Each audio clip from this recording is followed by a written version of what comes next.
සුබ දවසක් වේවා ඔයාලා හැමෝටම.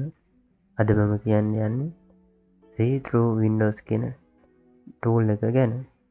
ඉතින් මොකක්ද මේ see through windows කියන ටූල් එක? ඉතින් මේකෙන් වෙන්නේ ඔයා කැමති වින්ඩෝ එක ට්‍රාන්ස්පරන්සි විදියට පාවිච්චි කරන්න පුළුවන්. ඉතින් අපි මේක ඉන්ස්ටෝල් කළාම මොකක්ද වෙන්නේ කියලා හරියටම බලමු. ඉතින් ඔයාලට මේක ඩවුන්ලෝඩ් කරගන්න පුළුවන් මෙන්න මේ වෙබ්සයිට් එකෙන්. ඉතින් මේක ලින්ක් එක පහළ ඩිස්ක්‍රිප්ෂන් එකෙන් ඔයාලට බලාගන්න පුළුවන්. ඉතින් මේ සයිට් එකට ගියාම මෙතන එයාලාගේ ටූල් එක ගැන විස්තරයක් තියෙනවා පාවිච්චි කරන්න කොහොමද කියලා. පහළට ගියාම ඉතින් මෙතන එයාලගේ ඩවුන්ලෝඩ් සෙටප් ටික බලාගන්න පුළුවන්. ඉතින් ඔයාගේ මැෂින් එකට ගැලපෙන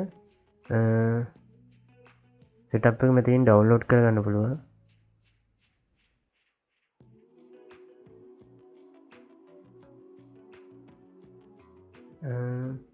ඉතින් මම මේ කලින් ඩවුන්ලෝඩ් කරලා තියෙන්නේ. ඉතින් කොහොමද බලමු ඉන්ස්ටෝල් කරගන්නේ. ඉතින් ඩවුන්ලෝඩ් කරගත්ත සෙටප් එක මේ විදිහට ඉන්ස්ටෝල් කරගන්න පුළුවන්.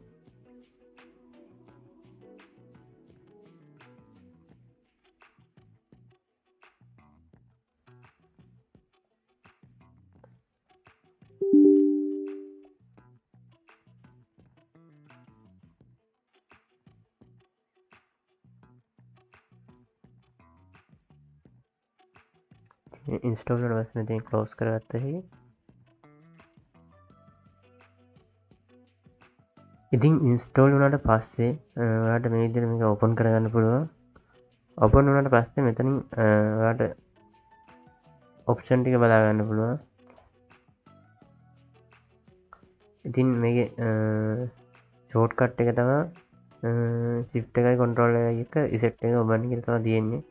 ඊට පස්සේ මෙතන දෙවින තියෙන ට්‍රාන්ස්පරන්සි එක. ඒ කියන්නේ අපිට ට්‍රාන්ස්පරන්ස් කරන වින්ඩෝ එකේ කොච්චර ට්‍රාන්ස්පරන්සි එකක් තියෙන්න ඕනද කියලා. ඊට පස්සේ මෙතන තියෙනවා make window click through කියලා.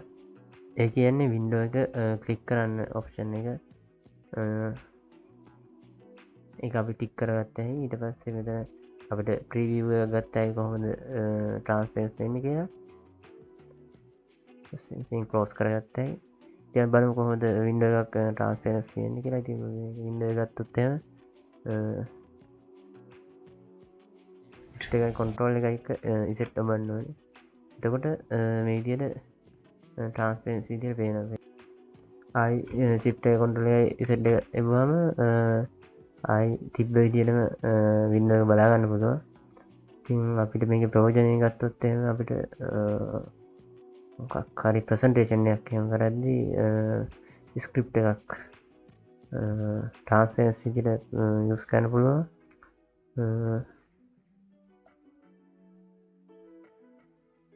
මේ විදිහට අපි ස්ක්‍රිප්ට් එක මොකක් හරි ෆයිල් එක ටයිප් කරගෙන ඒක ට්‍රාන්ස්පරන්ස් කරන්න පුළුවන්.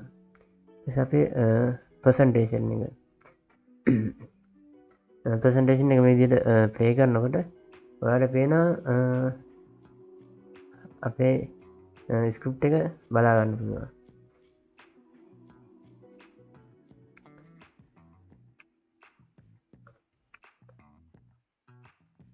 ඉතින් මම හිතනවා ඔයාලට මේක ගොඩක් දේවල් වලට යූස් කරන්න පුළුවන් කියලා. ඔයාගේ අවශ්‍යතාවය අනුව මේ ටූල් එක ගොඩක් දේවල් වලට පාවිච්චි කරන්න පුළුවන්. ඉතින් මම හිතනවා අද මේ වීඩියෝ ඔයාලට ගොඩක් ප්‍රයෝජනවත් වෙන්නේ නැති කියලා. ඉතින් අපි තවත් මේ වගේ වීඩියෝ එකකින් හම්බ වෙමු.